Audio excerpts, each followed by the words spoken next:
Dans l'exercice Access précédent, nous avons apporté la solution pour rendre opérationnels les formulaires de création encapsulés dans des formulaires de navigation. Ils interagissent en effet avec une macro et une requête dynamique. C'est cette dernière qui réalise l'insertion des données dans la table source en prélevant les informations inscrites sur le formulaire au moment de la demande. Et nous avons dû retravailler les expressions de correspondance pour atteindre les contrôles des formulaires imbriqués dans une construction par onglet à 2 niveaux. Ici, nous devons exploiter ces solutions pour que les formulaires de suppression puissent répondre à la demande depuis le formulaire de navigation principal. Pour poursuivre la confection de notre application de gestion, nous devons commencer par réceptionner les travaux au dernier indice. Et comme toujours, cette base de données est offerte au téléchargement depuis le site bombache.fr sous forme de fichiers compressés. Et comme vous le constatez, la décompression conduit au fichier de la base de données accompagné d'un fichier de type texte. Celui-ci archive la syntaxe à générer pour qu'une requête puisse prélever les informations encapsulées dans les formulaires de navigation à 2 étages. Comme nous l'avons construit dans l'exercice précédent, nous proposons ici de l'exploiter en la prélevant. Ensuite, donc, je vous propose de double-cliquer sur le fichier de la base de données pour l'ouvrir dans Access. À l'invite, tel que nous l'avions conçu, il s'agit de taper le mot de passe d'accès ABC. Et puis, fort logiquement, puisqu'il s'agit d'une source externe, nous devons activer le contenu, ce qui a pour effet de régénérer la base de données et donc de demander de nouveau le mot de passe ABC que nous saisissons et que nous validons, par exemple, avec la touche entrée du clavier. L'accès est désormais déverrouillé, le formulaire de navigation principal se propose par défaut grâce à une macro access que nous avions nommée AutoExec et que nous avions configurée. Ensuite, je vous propose de cliquer sur le dernier onglet Outils à action et de taper, cette fois, le mot de passe administrateur ABC123 tel que nous l'avions défini. Il ne nous reste plus qu'à valider. Ainsi, nous accédons à la seconde navigation imbriquée. Les onglets sont disposés à la verticale. Ils permettent d'exploiter des formulaires agissant sur les données de la base. Les deux premiers, créer un client et créer un produit, ont été résolus au cours de l'exercice précédent. Ils permettent désormais de créer un nouveau client ainsi qu'un nouvel article depuis cette imbrication par onglet. Ce sont les deux derniers qui nous intéressent, supprimer un client et supprimer un produit. Dans les deux cas, une liste déroulante permet de sélectionner une référence à éliminer dans la table source. Et au choix d'une valeur, dans l'un comme dans l'autre de ces formulaires, toutes les informations attachées sont rapatriées à titre de confirmation avant de supprimer. Et pour cela, nous avions exploité la fonction access rushdom. Puis, c'est une action de macro qui permet d'actualiser les informations. Bref, au fil des exercices, nous avons progressé. Désormais, au clic sur le bouton supprimer, l'intégralité de l'enregistrement désigné par la référence doit être supprimée de la table source, en l'occurrence ici de la table client. Pour ce faire, nous avons besoin de bâtir des requêtes de suppression dynamiques. Elles doivent être en mesure de récolter l'identifiant choisi depuis le formulaire au moment de la demande. Et comme ces formulaires sont imbriqués dans des navigations à 2 niveaux, nous devons exploiter la syntaxe proposée dans le fichier texte résultant de la décompression. Dans le volet de navigation, je vous propose désormais de cliquer droit sur la requête R créer client et dans le menu contextuel de choisir mode création. Ainsi, et comme vous le savez, nous basculons dans l'éditeur de requête. Cette dernière est exécutée au clic sur le bouton du formulaire F créer client. Elle récolte les informations qui sont inscrites dans les différents contrôles. Puis, elle les insère dans la table client pour créer un nouvel enregistrement. Et pour le constater, je vous invite à cliquer droit dans la zone champ de la première colonne, puis dans le menu contextuel à choisir créer. Nous affichons ainsi le générateur d'expression. Il retranscrit explicitement la syntaxe établie pour réaliser la correspondance entre le contrôle civilite du formulaire et le champ de destination client civilite de la table. C'est ainsi que sont prélevées les données au moment de la demande. Et à ce titre, du fait de l'imbrication des formulaires de navigation, vous notez la complexité de la syntaxe pour atteindre et désigner ces contrôles. Pour animer les formulaires de suppression, nous devons, fort logiquement, construire des requêtes suppression, mais avant d'agir, ces dernières, au même titre, doivent prélever l'identifiant désigné dans la liste déroulante du formulaire source. En conséquence, une expression semblable doit être bâtie. Il est temps donc d'entrer dans le vif du sujet. Les deux requêtes suppression doivent être bâties avec ces expressions de correspondance dynamique. Ensuite, au clic sur le bouton du formulaire, elles doivent être exécutées par action de macro. Tout d'abord, je vous propose de fermer le générateur d'expression ainsi que la requête en cliquant sur la croix de son onglet. Il n'est pas nécessaire de l'enregistrer car nous n'avons opéré aucune modification. Et puis, nous pouvons de même fermer le formulaire de navigation principal, fnavig principal. Dans le volet de navigation, en queue de liste de la catégorie des requêtes, vous pouvez noter la présence d'une requête nommée rsupref. Il s'agit d'une requête paramétrée que nous avions construite à l'occasion d'un exercice sur les requêtes. Sous forme de boîte de dialogue, elle demande à l'utilisateur la référence de l'article à supprimer de la table source. Il suffit d'adapter ce critère paramétré avec l'expression de correspondance dynamique. Concernant, en revanche, la requête de suppression d'un client, aucun modèle n'existe. Nous devons donc la bâtir entièrement, et nous proposons de commencer par cette dernière. Pour cela, en haut de la fenêtre Access, nous commençons par cliquer sur l'onglet Créer afin d'activer son ruban. Et puis, dans la section Requête de ce ruban, nous cliquons sur le bouton Création de requête.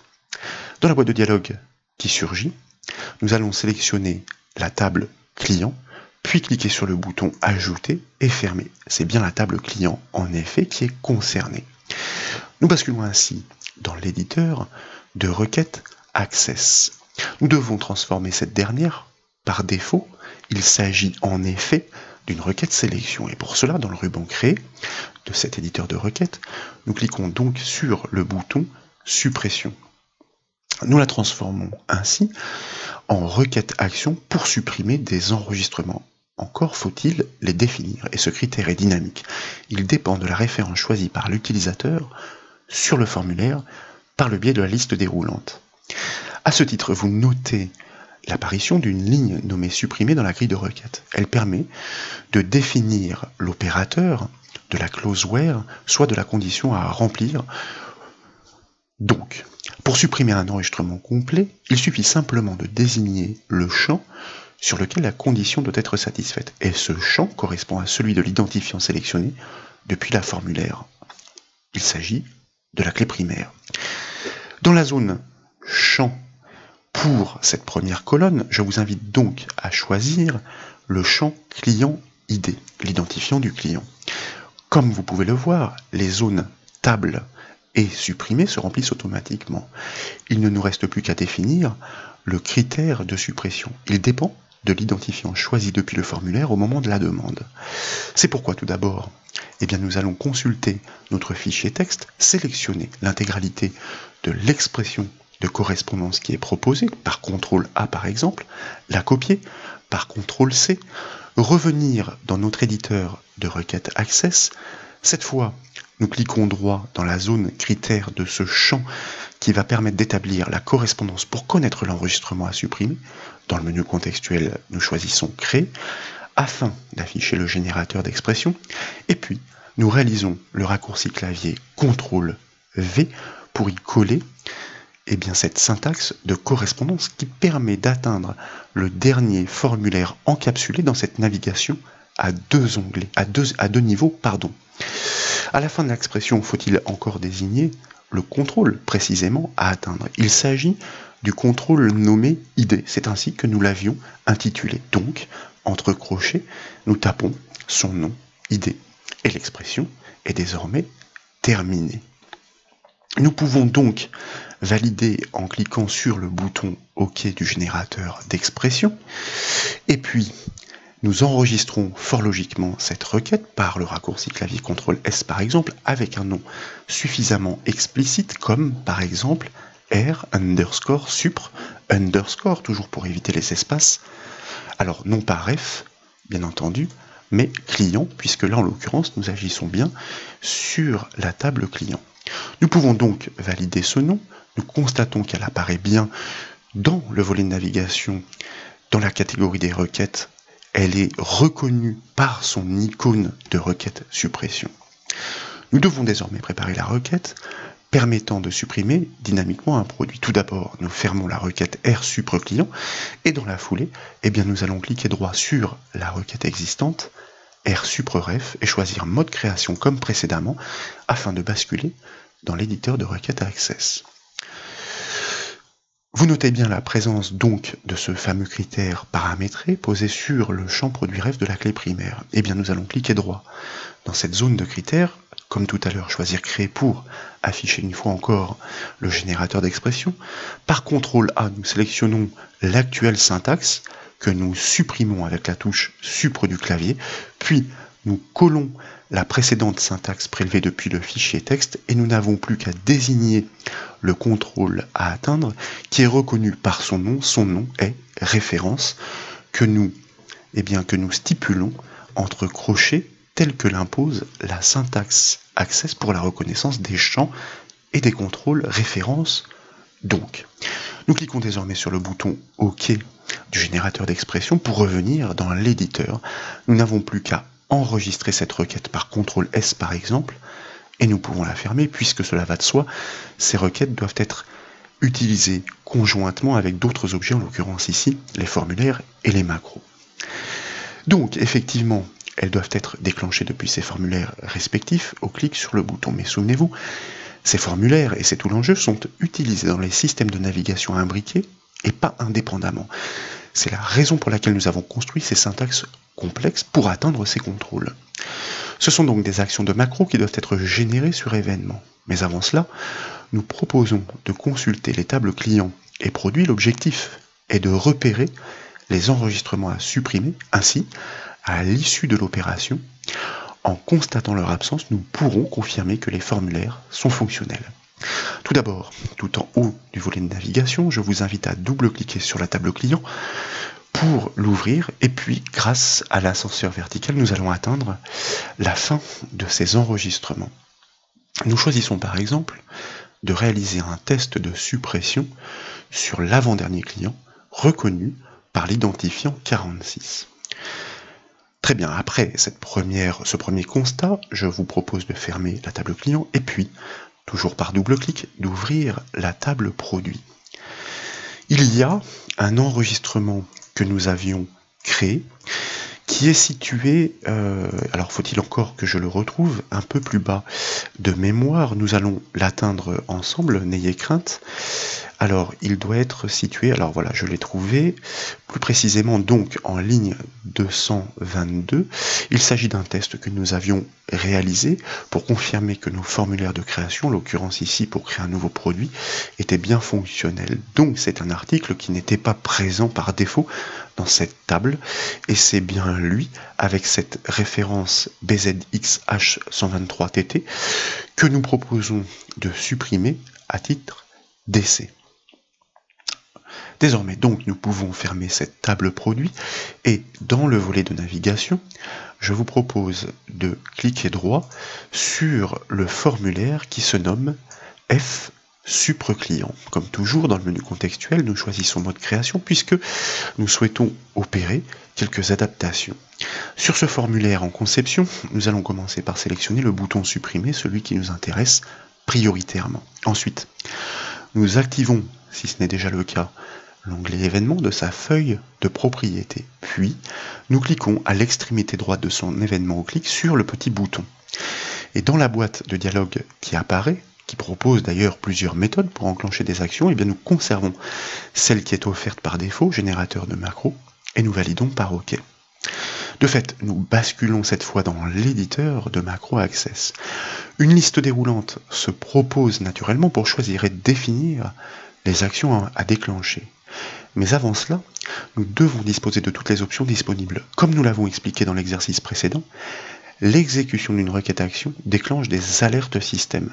Pour les neutraliser, nous devons paramétrer l'action avertissement en en-tête de la liste des tâches. Mais cette dernière n'est pas proposée par défaut. Nous devons activer son affichage et pour cela, dans le ruban création, il suffit de cliquer sur le bouton afficher toutes les actions.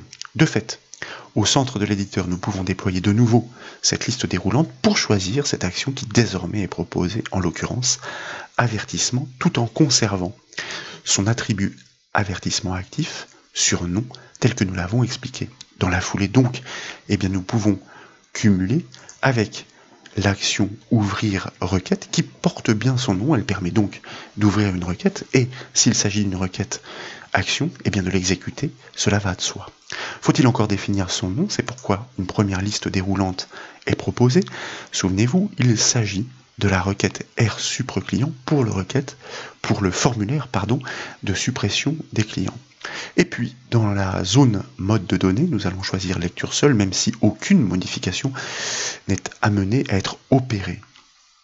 Notre macro est terminé, et comme vous le constatez, nous ne testons pas si l'utilisateur a bien défini un identifiant. Nous pourrions le faire grâce à une instruction conditionnelle, si, mais ce n'est pas nécessaire, car si aucun identifiant n'est stipulé, la requête échoue car son critère ne trouve aucune correspondance. Et comme nous avons neutralisé les alertes, aucun message disgracieux n'apparaîtra.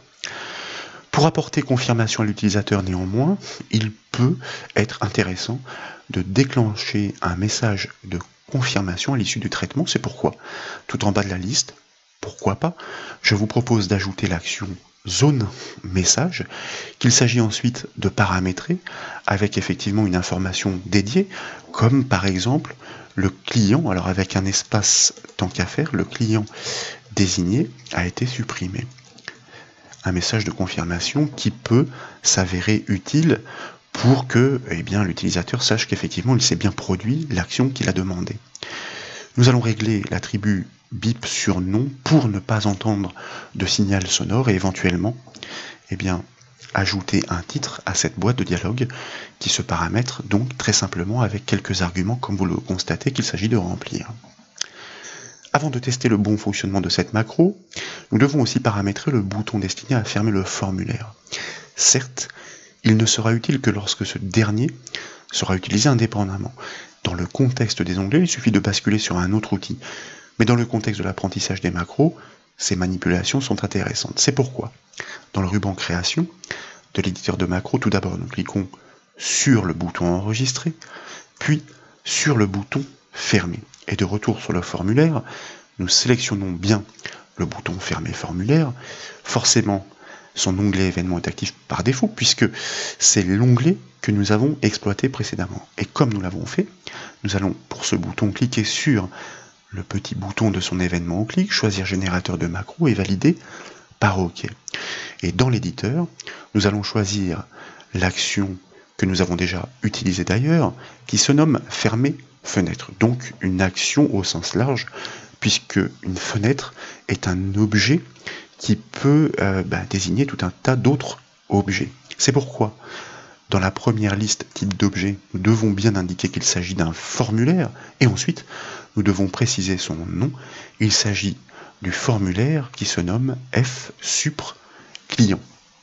Enfin, pour le dernier attribut, enregistré, nous allons le basculer à oui pour éviter les alertes de confirmation si d'aventure des modifications avaient été entreprises. Désormais, il est temps donc de tester le bon fonctionnement de ce premier formulaire de suppression. Comme précédemment, nous cliquons tout d'abord sur le bouton enregistrer, puis sur le bouton fermer. Et de retour sur le formulaire, c'est essentiel, nous cliquons par exemple sur l'icône de la disquette dans la barre d'accès rapide pour l'enregistrer à son tour, afin de mettre à jour les liaisons avec les macros. Ensuite, nous pouvons fermer ce formulaire en cliquant sur la croix de son onglet, puisque dans la philosophie de cette application, je vous rappelle qu'il n'est pas amené à être exploité indépendamment.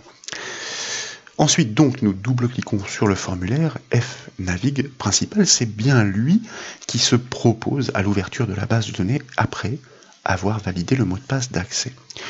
Nous cliquons donc sur le dernier onglet pour atteindre les outils d'action. Nous validons le mot de passe administrateur ABC 123, de fait l'accès nous est ouvert.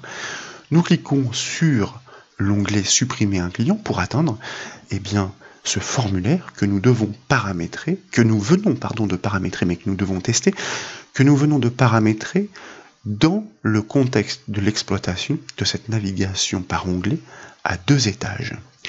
Je vous propose, comme nous l'avions évoqué, de choisir donc l'avant-dernier client d'identifiant 46, et c'est bien le client Émile Feuille qui est rapatrié avec toutes ces informations. Ensuite, donc c'était la fonction RushDOM, je vous le rappelle, actualisée par l'action de macro afficher tous en rug, qui produit ce résultat, et que nous avions mise en œuvre une fois encore, au travers de notre progression, par les exercices. Dès lors, nous pouvons donc cliquer sur le bouton supprimer, et comme vous le constatez, le message de confirmation surgit. Il semble attester que le processus s'est correctement déroulé. Nous validons donc ce message de confirmation. Ensuite, je vous invite, pour le confirmer, à double-cliquer sur la table client pour l'ouvrir et à atteindre la fin de ces enregistrements. Et comme vous pouvez le voir, en effet, le client Émile Feuille d'identifiant 46 a parfaitement été éliminé. Nous avons donc réussi à générer une expression de correspondance entre une requête suppression et les contrôles d'un formulaire imbriqué dans une navigation à 2 niveaux. En effet, nous l'avions démontré, il est beaucoup plus aisé de produire un formulaire de suppression indépendant. Au fil des exercices, nous finalisons donc le développement des outils. Notre application de gestion devient peu à peu fonctionnelle. À titre de mise en pratique, fort logiquement, il s'agit désormais de rendre fonctionnelle la suppression d'articles depuis le formulaire fsupreproduit dans le cadre d'une exploitation par navigation au sein du formulaire fnavig principal. Et pour cela, donc, je vous invite effectivement à l'afficher en mode création. Donc il s'agit de l'atteindre dans un premier temps. fsupreproduit, nous cliquons droit. Dans le menu contextuel, nous choisissons mode création. Il faut aussi associer l'action fermer fenêtre à ce bouton. Ici, nous allons nous concentrer sur celui qui nous intéresse prioritairement, à savoir le bouton supprimer. Nous cliquons sur le petit bouton de son événement au clic. Nous choisissons le générateur de macro, comme nous l'avons fait tout à l'heure afin de neutraliser les alertes, nous affichons bien toutes les actions. Nous choisissons premièrement la commande avertissement avec l'attribut avertissement actif réglé sur non pour pouvoir les intercepter, bien entendu. Ensuite, il s'agit d'y ajouter, c'est du grand classique, l'action ouvrir requête. Nous pouvons d'ailleurs taper les premières lettres pour l'atteindre plus rapidement. Nous devons bien sûr stipuler son nom.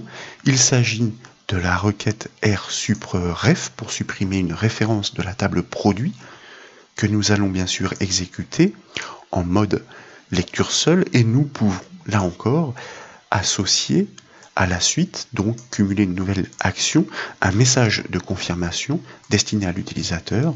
Le produit désigné, par exemple, comme tout à l'heure, a bien été supprimé. Avec d'autres réglages, comme l'alerte sonore sur non, et puis un titre greffé à la boîte de dialogue, car finalement ces paramétrages sont très simples à réaliser. De fait, nous pouvons enregistrer notre macro, la fermer. De retour sur le formulaire en conception, je vous le rappelle, il est nécessaire de mettre à jour ces liaisons en l'enregistrant lui-même. Il ne s'exécutera jamais indépendamment, donc nous pouvons le fermer. Pour accéder au formulaire de navigation principal, nous cliquons sur le dernier onglet, nous tapons le mot de passe administrateur. Nous pouvons atteindre, grâce au jeu d'onglets disposé à la verticale, le formulaire qui nous intéresse pour supprimer un produit. Il s'agit ensuite de trouver cette référence, souvenez-vous, BZXH123TT, que nous désignons par simple clic. Toutes les informations attachées sont effectivement rapatriées. Nous cliquons sur le bouton supprimer, comme vous le remarquez. Le message de confirmation surgit aussitôt, attestant que l'enregistrement a bien été supprimé. Et si vous souhaitiez en avoir une confirmation, en ouvrant la table produit en mode feuille de données, vous constateriez effectivement que cet enregistrement a bien été supprimé. Donc, voilà pour ces démonstrations qui consistent à rendre fonctionnels ces formulaires de suppression encapsulés dans des navigations par onglet à 2 niveaux. J'espère qu'elles vous ont plu. Si c'est le cas, comme toujours, je compte sur vous pour mettre un petit j'aime à la vidéo, et comme vous le savez, vous pouvez retrouver toutes les autres formations et exercices sur le site bombache.fr. Je vous remercie.